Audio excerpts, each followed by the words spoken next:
Hello all.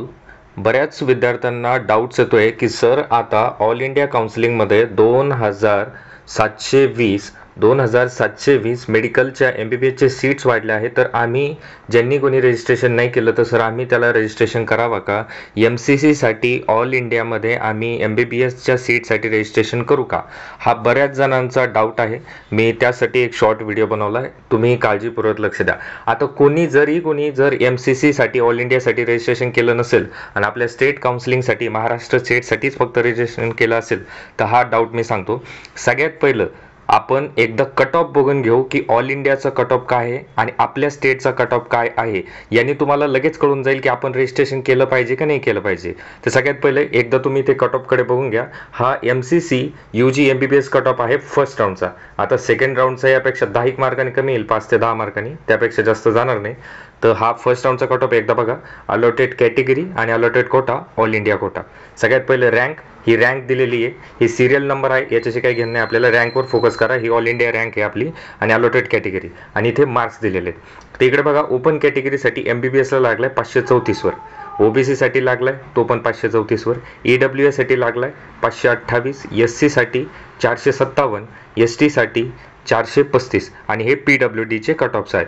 आता हा cut off झाला ऑल इंडियाचा MCCचा MBBS साठी गव्हर्नमेंट कॉलेजमध्ये बाहेर जाण्यासाठी, जसं की महाराष्ट्रामध्ये MBBS government all India Kota through, किंवा राजस्थान गव्हर्नमेंट GMC राजस्थानमधलं कोणतेही, GMC बिहारमधलं कोणतेही, केरळमधलं GMC, हे त्यासाठी कट ऑफ आहे.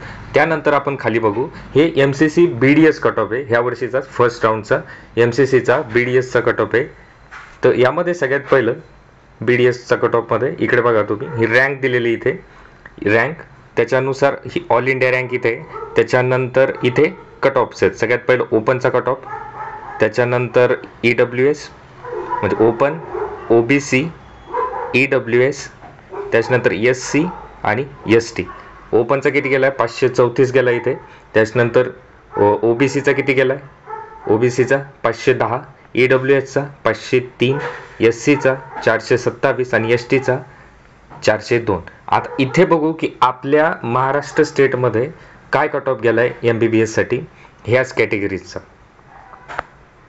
इथे बघा, Maharashtra MBBS round 1 cut off 2025 semi government कॉलेजचा टाकलाय मी, गव्हर्नमेंटचा नाही टाकला. गव्हर्नमेंटच्या यापेक्षा प्रत्येक कॅटेगरीमध्ये 10 ते 15 मार्क जास्त असेल. हा सेमीच आहे, म्हणजे शेवटचं पोरगे MBBSला लागलेलं सेमी गव्हर्नमेंट कॉलेजमध्ये, हा त्याचा कट ऑफ आहे. इकडे बघा, कॅटेगरी दिलेली इथे, ऑल इंडिया रँक दिलाय, स्कोअर काय, SML म्हणजे आपलं स्टेट मेरिट लिस्ट नंबर, आणि कॅटेगरी रँक काय असेल स्पेशल, आणि हे वुमन्ससाठी आणि जनरलसाठी. तर सगळ्यांनी जनरलवर फोकस करा, वुमन्सचं काय नाही, 2-3 मार्काचाच फरक असतो. इकडे बघा, ओपन कॅटेगरीसाठी 479, OBC साठी लागलाय 478, SCBC मराठा समाज 477, SC category 422, ST 329, VJ-DT VJ1 463, NT1 किंवा NTB 437, NT2 किंवा NTC 479, NT3 किंवा NTD आले 478. याच्यावरून तुम्हाला अंदाज येईल की ओपनचा कट ऑफ हा ऑल इंडियामध्ये होता किती?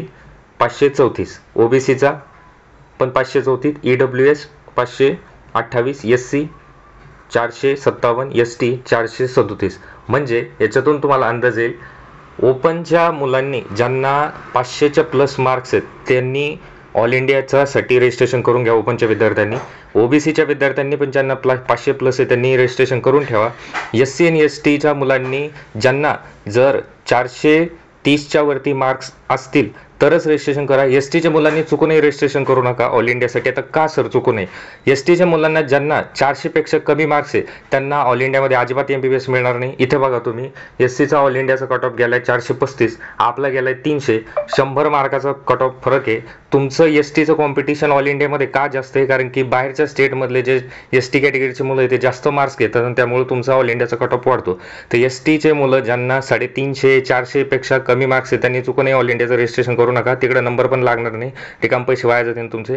त्याच्यापुरतं इथंच ऑल इंडियामध्ये जर तुम्हाला तिथं 400 वरचे कॉलेज मिळणार तिकडे जंगलामध्ये कुठेतरी ऑल इंडिया स्टेट म्हणून, ते इथं तुम्हाला GMCचं टॉप GMC लागून जाईल. ठीक आहे, STच्या मुलांनी स्पेशली. आणि हे VJ-DT NT1 NT2 NT3 हे सगळे OBC मध्ये ऑल इंडियामध्ये कन्वर्ट होतात. तर OBC हे VJ NT1 NT2 NT3 यांचा कट ऑफ हा ओबीसीपेक्षा थोडा कमी असतो आणि जर तुम्ही ऑल इंडियामध्ये ओबीसीमध्येच असाल तरी थोडंफार तुमचं नुकसान असतं.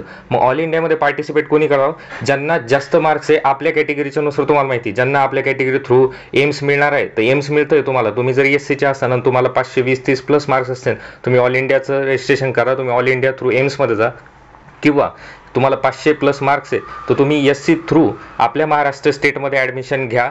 समजा तुम्हाला 530 मार्क आहे आणि तुम्हाला स्टेट थ्रू पण BJMC पुणे मिळतं आहे, ऑल इंडिया थ्रू पण तुम्हाला BJMC पुणे मिळतं आहे, तर तुम्ही I think all India through BJMC Pune घ्या. तेवढंच तुमच्या ज्या कॅटेगरीचा मुलगा आहे SC कॅटेगरीचा असा नका, त्याला फायदा होईल आणि तुम्हाला स्कॉलरशिप मिळेल. सेम टिट्टो तुम्हाला महाराष्ट्रामध्ये जेवढं रिझर्वेशन आहे स्कॉलरशिप सगळ्या मिळतील, फक्त तुम्हाला ऑल इंडिया थ्रू ॲडमिशन होईल आणि SC कॅटेगरीचे महाराष्ट्र स्टेटचे मुलं आहेत त्यांना थोडं बेनिफिट होईल. Same for ST category. तुम्हाला जर जास्त मार्क्स असतील आणि तुम्हाला BJ पाहिजे असेल तर तुम्हाला ऑल इंडिया थ्रू जर BJ मेडिकल कॉलेज मिळत असेल, फॉर एक्झाम्पल सांगतोय, जर इकडून मिळत असेल तिकडून मिळत असेल तर ऑल इंडिया थ्रू जा. तुमच्या जे ST कॅटेगरीचे मुलं आहेत त्यांना इथे फायदा होईल.